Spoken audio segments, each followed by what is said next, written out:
और नई वीडियोस पाने के लिए मेरे चैनल को सब्सक्राइब करें और बेल आइकन को जरूर दबाएं। हर पढ़िए हदीस, अय अल्लाह के रसूल, अराइतल हमवा या रसूल अल्लाह, अय अल्लाह के नबी, देवर के बारे में आपका क्या ख्याल है? क्या मैं देवर से पर्दा करूं? एक ही घर में होते हैं, देवर और जेठ का आना जाना रहता है, हमारे अपने रिश्तेदारों का आना जाना रहता है।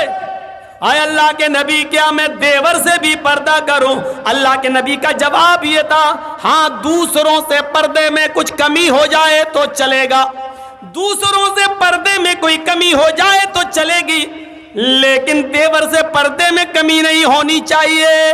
अलहमुल मौत, देवर तो भाभी के लिए मौत है, देवर तो भाभी के लिए मौत है। जिस देवर से सबसे ज्यादा पर्दा है, आज हमारी औरतें, हमारी माँ बहनें देवर से ही सबसे ज्यादा खुली होती हैं। जो मजाक शौहर से भी नहीं करती वो देवर से कर लेती हैं। और एक हम हैं, भाभी को घर पहुंचा दो, अपने छोटे भाई को कह रहे हैं भाभी को घर पहुंचा दो। और ऐसे ही ससुराल में हमारा हाल है। ससुर कह रहा है बेटा अपनी साली को जरा स्कूल छोड़े आओ। मामले दोनों तरफ से गड़बड़ हैं। हमने अपने भाई पर इतना भरोसा कर लिया। सऊदी अरब का वाकया सुने हो ना, जद्दा वाला। एक औरत बेचारी दर्द से कराह रही थी, दर्द से, और जद्दा के टैक्सी ड्राइवर बेचारा, उसको कोई कस्टमर नहीं मिला तो वो रुमाल मुंह पे डाल के लेटा हुआ था। जल्दी से औरत आई उसके पास, देखिए मुझे दर्द ज़े हो रहा है, बच्चे की पैदाइश की तकलीफ, ज़रा कोई करीब के हॉस्पिटल में लेके चलो, मुझे जल्दी से इलाज के लिए जाना है। ड्राइवर ने देखा, टैक्सी ड्राइवर ने, उसने कहा भाई औरत परेशान है, पेट बड़ा। उसने जल्दी से टैक्सी खोली, आओ बहन बैठो। उसने जल्दी से बिठाया और चल दिया। जद्दा के हॉस्पिटल में लेके पहुँचा और उसमें एंट्री होती है, तुम लेके आए हो? हाँ, लिख दिया। अब ये बैठा है कि जल्दी से वो चेकअप करा के आए, तब हमें पैसा दे। जितना हुआ मेरे रियाल, उधर पता चला साहब उसको एडमिट कर लिया गया है, अभी वो 2-3 दिन रहेगी, आप उसके साथ आए हैं? इसने कहा जी। कहा ठीक है, उसको एडमिट कर लिया गया है। और उसने सोचा कि चलो अब हम चलें, 1-2 दिन के बाद आऊँगा, देख लूँगा अगर बच्चा अच्छा पैदा, अभी इतनी जल्दी छुट्टी थोड़ी हो जाएगी, डिलीवरी का मामला है, जब गुजरूँगा तब ले लूँगा पैसा। ऐसा वो चला गया। ये घर में जैसे ही लेटा, इशा के बाद सोया, फजर की नमाज जमात के साथ पढ़ने जाता था और फजर के बाद टैक्सी चलाता था। फजर की नमाज पढ़ के जैसे ही घर आया, इसकी बीवी ब्रेड और आमलेट बना के लाई। टेलीफोन की घंटी बजने लगी इसके घर पर, क्योंकि जब रजिस्टर पे जब इसने औरत को छोड़ा तो अपने घर का मोबाइल फोन और नंबर सब लिख दिया था। फोन, फला बोल रहे हो? जी। भोपाल के रहने वाले थे ये लोग, टैक्सी चलाते थे 20 साल से सऊदी अरब में, जद्दा में। अच्छा, तुम यहाँ अपने घर पे आराम कर रहे हो? का क्या हुआ?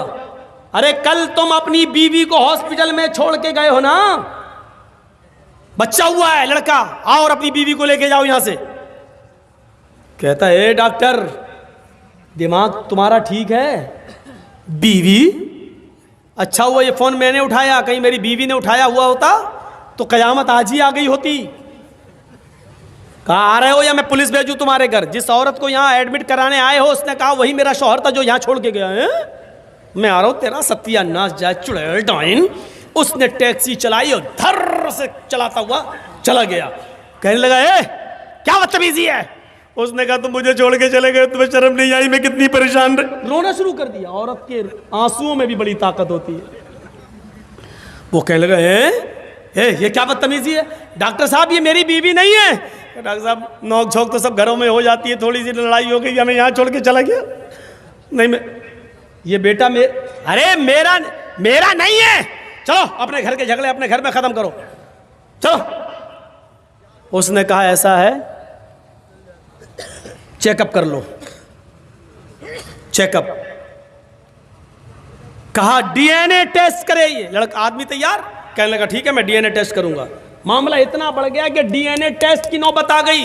जब इसका ब्लड निकाला जाने लगा और लड़के का ब्लड, तब औरत क्या कहती है? डॉक्टर साहब डीएनए टेस्ट कर लीजिए, लेकिन मशीन कभी कभी गलत रिपोर्ट भी दे देती है। अब ये आदमी चिल्लाते हुए कहता चुप, गलत रिपोर्ट दे देती है। अभी पता चलता है, 2 घंटे के बाद 3 घंटे बाद जब रिपोर्ट आएगी, या 2 दिन 3 दिन के बाद, तब पता चलेगा। डॉक्टर साहब इसको यहीं रखिए, 2 दिन के बाद रिपोर्ट आएगी, मैं यहाँ हूँ। 2 दिन के बाद गया, डॉक्टर साहब क्या आया? डॉक्टर साहब ने कहा बिल्कुल गलत, ये तुम्हारा बेटा है ही नहीं, जाओ। वो औरत पैर पे गिर गई। डॉक्टर साहब मैंने कहा था ना कि मशीन की रिपोर्ट कभी कभी गलत आ सकती है। आई, अल्लाह की कसम यही मेरा पति है, यही मेरा हस्बैंड है, यही मेरा आदमी है। डॉक्टर कहता है औरत नकलें मत दिखा, चाट, ये तो इसका बेटा है ही नहीं, साफ साफ रिपोर्ट में आ गया ये बेटा किसी और का है, इसका नहीं है। वो कहने खूब रोई। डॉक्टर कहता मेरी बहन मैं तुम्हें कैसे बताऊं, इस आदमी की रिपोर्ट इतनी डेंजर है, इस आदमी की रिपोर्ट में तो ये आया है कि ये जिंदगी में कभी बाप बन ही नहीं सकता। तुम कह रही हो कि इसका बेटा ये तो बाप बनने के लायक नहीं है। अब इस आदमी का दिमाग खराब। क्या कह रहे हो डॉक्टर? कहा तुम बाप नहीं बन सकते हो। भाई सॉरी, रिपोर्ट में, हे डॉक्टर मेरे 6 बच्चे हैं, तू कह रहा बाप नहीं बन सकते? डॉक्टर बड़ा परेशान।